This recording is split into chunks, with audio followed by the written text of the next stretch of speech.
There are a number of tensions between the US and China.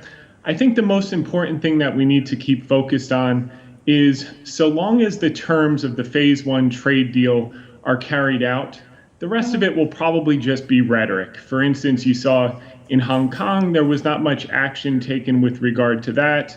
With the aircraft carriers in the South Sea, this is some tension, but I think the core of the relationship centers on the phase one deal terms and following through with purchases.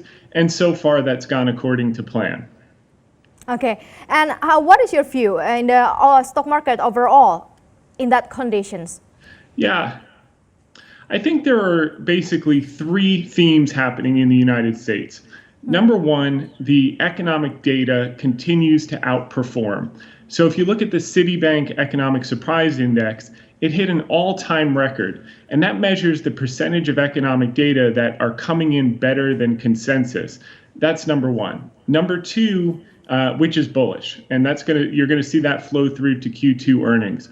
The second thing, we've had a short-term concern in the Sun Belt area, or some of the southern states in the United States had short-term spikes in COVID cases, and that's the bad news. The good news is in every single one of those states, cases are now coming down again, with the exception of Florida, and they expect Florida.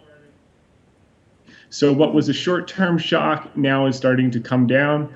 And the third basic theme of the United States markets is this push and pull between value stocks, the lower multiple stocks, and growth stocks. And we saw value stocks outperform in May when cases were coming down and people expected a quick recovery. And then recently, tech stocks have been outperforming at high multiples because as the cases spiked up, people anticipated slower growth economy, so you have to pay up for the growth with the tech stocks. And we're hopeful now with banks starting their earnings this morning that we could see better than expected earnings and a move back into cyclicals and value, which ordinarily outperform coming out of recessions.